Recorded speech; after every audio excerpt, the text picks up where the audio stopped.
Hi hello friends, welcome back to our channel flavour சமையல். நம்ம இந்த வீடியோவில் என்ன ரெசிபி பார்க்க போகிறோம்னா ஒரு கேக் தான் பண்ண போகிறோம். இந்த கேக் பார்த்திங்கன்னா வீட்டில் உள்ள பொருள் வச்சு ஈஸியாக பண்ணிடலாம். நம்ம குக்கர் எதுவுமே இல்லாமல் வீட்டில் இருக்க பாத்திரத்துலேயும் ரொம்பவே சூப்பராக நல்ல சாஃப்டாக டீக்கெலாம் குடிக்கும்போது சாப்பிடக்கூடிய ஒரு கேக் தான் பண்ண போகிறோம். ரொம்பவே சூப்பராக இருந்துச்சு. இது இப்போ இந்த கேக்கில் பார்த்திங்கன்னா நம்ம முட்டை எதுவுமே யூஸ் பண்ணலை, ஆயிலும் யூஸ் பண்ணலை. அந்த அளவுக்கு ரெண்டுமே யூஸ் பண்ணாமையே இந்த கேக் வந்து அவ்வளோக்குள்ளே சாஃப்டாக இருந்துச்சு. உங்களுக்கு பார்க்கும்போதே தெரிஞ்சிருக்கும் எவ்வளோக்குள்ளே சாஃப்டாக இருந்துச்சுன்னு. நம்ம டீலாம் குடிக்கும்போது இந்த கேக் சாப்பிட்றதுக்கு ரொம்பவே சூப்பராக இருக்கும். இப்போ இந்த கேக்குக்கு தேவையான பொருட்கள்லாம் என்னென்னு பார்ப்போம். அதுக்கு முன்னாடி என்னோடய சேனலை ஃபஸ்ட் டைம் பார்க்குறீங்கன்னா ஃப்ளேவர் சமையலை சப்ஸ்கிரைப் பண்ணிக்கோங்க. பெல் பட்டனை கூடவே லைக் பண்ணி தட்டிடுங்க. அப்போ தான் நான் அடுத்தடுத்து போடுற வீடியோ உங்களுக்கு நோட்டிஃபிகேஷனில் வரும். இப்போது நம்ம வீடியோக்குள்ளே போகலாம். அதுக்கு பார்த்திங்கன்னா ஃபஸ்ட்டு ஒரு மிக்சிங் பவுல் எடுத்து வச்சுக்கிடுவோம். அதில் பார்த்திங்கன்னா நான் 1/2 கப் அளவுக்கு சர்க்கரை எடுத்திருக்கேன். இப்போ அதை ஆட் பண்ணிக்கலாம். அடுத்து பார்த்திங்கன்னா 1/2 கப் அளவுக்கு தயிர் ஆட் பண்ணிக்கோங்க. இது ரெண்டையும் சேர்த்து நல்லா மிக்ஸ் பண்ணி விட்டுக்கிடுவோம். இப்போ பார்த்திங்கன்னா இது ரெண்டையும் சேர்த்து நல்லா மிக்ஸ் பண்ணியாச்சு. நமக்கு சுகரும் நல்லா மெல்ட் ஆகி ரெடி ஆகிருச்சு. இப்போ நம்ம மாவு பொருட்கள்லாம் ஆட் பண்ணிக்கலாம். அதுக்கு ஒரு அரிப்பு வச்சுட்டு 1 கப் அளவுக்கு மைதா மாவு ஆட் பண்ணிக்கலாம். 1/4 கப் அளவுக்கு மில்க் பவுடர் ஆட் பண்ணிக்கோங்க. அப்புறம் பார்த்திங்கன்னா 1/2 டீஸ்பூன் அளவுக்கு பேக்கிங் பவுடர், 1/4 டீஸ்பூன் அளவுக்கு பேக்கிங் சோடா ஆட் பண்ணிக்கோங்க. இப்போ இது எல்லாத்தையும் சேர்த்து நல்லா சலிச்சு எடுத்துக்கலாம். இப்போ பார்த்திங்கன்னா இந்த மாவு எல்லாத்தையும் ஒன்றா சேர்ந்து நல்லா மிக்ஸ் பண்ணி விட்டுக்கிடுவோம். இப்போ நல்லா மிக்ஸ் பண்ணியாச்சு. இதில் வந்து 1/4 கப் அளவுக்கு நான் தண்ணி ஆட் பண்ணுறேன். நீங்கள் வந்து பால் பவுட்ரு வந்து ஸ்கிப் பண்ணிங்கன்னா அதுக்கப்புறம் இந்த 1/4 கப்புக்கு வந்து பால் ஆட் பண்ணிக்கோங்க.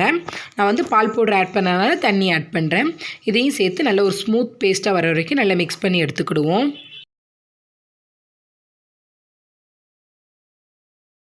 இப்போ பார்த்திங்கன்னா நமக்கு சூப்பரான ஒரு கேக் பேட்டர் வந்து நம்மளுக்கு இப்போ ரெடி ஆகிருச்சு.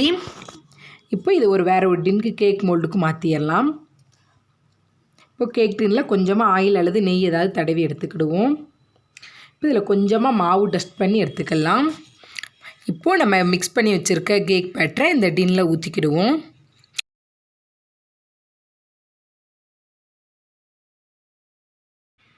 இப்போ பார்த்திங்கன்னா நமக்கு ஊற்றும் போதே நல்லா ரிப்பன் மாதிரி மடங்கி விழுது. இந்த அளவுக்கு நம்ம கேக் பேட்டர் இருந்தால் தான் கேக்கும் நல்லா சாஃப்டாக கிடைக்கும்.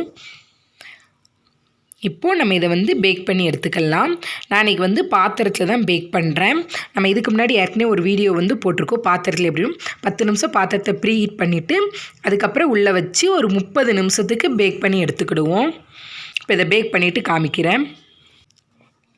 இப்போ பார்த்திங்கன்னா நம்மளுக்கு சூப்பரான நல்ல ஸ்பான்ச்சியான கேக் வந்து ரெடி ஆகிருச்சு. கரெக்டாக இது பார்த்திங்கன்னா 20 நிமிஷம் கிட்ட எனக்கு ஆகுச்சு.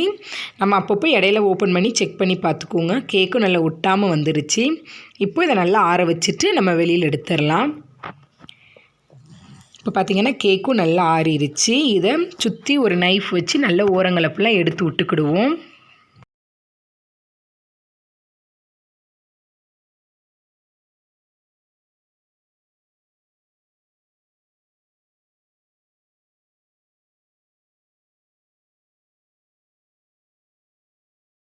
இப்போ பார்த்திங்கன்னா ஓரங்கள்லாம் எடுத்தாச்சு. இப்போ இப்படி தட்டினாலே ஈஸியாக கேக் வந்து விழுந்துடும். இப்போ பாருங்கள் எவ்வளோ சூப்பராக வந்திருக்குன்னு. நம்ம கேக் டின்லேயும் எந்த ஒரு இதுவுமே ஒட்டாமல் சூப்பராக ரெடி ஆகிருச்சு. நம்ம வீட்டிலே குயிக்காக பண்ணிடலாம். குழந்தைங்க கேக் கேட்டாங்கன்னா அந்த கேக் குயிக்காக பண்ணிடலாம். நம்ம ஆயில் ஊற்றலை, முட்டை எதுவுமே இல்லை. வீட்டில் இருக்க மாவு, தயிர் இதை வச்சு தான் பண்ணியிருக்கோம். ரொம்பவே சூப்பராக இருந்துச்சு. இப்போ நான் கேக் ஒரு பீஸ் கட் பண்ணி காமிக்கிறேன். நாம் வந்து இதுக்கு முன்னாடி ஒரு கேக் வீடியோ அப்லோட் போட்டிருக்கோம். அது வந்து நம்ம வீட்டில் உள்ள பாத்திரத்தில் எப்படி பண்ணலாம் அப்படிங்கிறத அந்த வீடியோட லிங்க்கும் நான் டிஸ்கிரிப்ஷன் பாக்ஸில் கொடுக்குறேன். இப்போ பார்த்திங்கன்னா நம்ம கேக் கட் பண்ணுறோம். அந்த நைஃப்பில் கூட எந்த ஒரு கேக் எதுவுமே ஒட்டாமல் நம்மளுக்கு சூப்பராக கிடச்சிருக்கு. இந்த கேக்கு நம்ம முட்டை யூஸ் பண்ணலை, ஆயில் யூஸ் பண்ணலை, எந்த ஒரு பீட்ரு எதுவுமே யூஸ் பண்ணலை. வீட்டில் உள்ள பாத்திரத்தை வச்சே நம்ம கேக் சூப்பராக ரெடி பண்ணிட்டோம். இப்போ பாருங்கள் எவ்வளோ ஒரு ஸ்பான்ச்சியாக இருக்குன்னு. இந்த கேக் வந்து பேக் பண்ணதுக்கப்புறம் இப்படி ஹனிபீட் இந்த தேன் கூடுலலாம் இருக்கும் பார்த்திங்களா, ஒட்டி அதே மாதிரி இருந்துச்சுன்னா இந்த கேக் வந்து சூப்பராக வந்திருக்குன்னு அர்த்தம். கண்டிப்பாக எல்லாருமே இந்த ரெசிப்பியை ட்ரை பண்ணி பார்த்துட்டு எப்படி இருக்கு எனக்கு கமெண்ட் பண்ணுங்கள். இந்த வீடியோ உங்களுக்கு ரொம்ப பிடிச்சிருந்துச்சுன்னா உங்கள் ஃப்ரெண்ட்ஸ் அண்ட் ஃபேமிலிக்கு ஷேர் பண்ணுங்கள். மறக்காமல் ஃப்ளேவர் சமையலை சப்ஸ்கிரைப் பண்ணிக்கோங்க. பெல் பட்டன் அமைக்கவும் கூடவே லைக் பண்ணி தட்டிடுங்க. Thank you friends. இந்த வீடியோவை கடைசி வரை பார்த்ததுக்கு ரொம்ப நன்றி. மீண்டும் ஒரு வீடியோவில் சந்திப்போம்.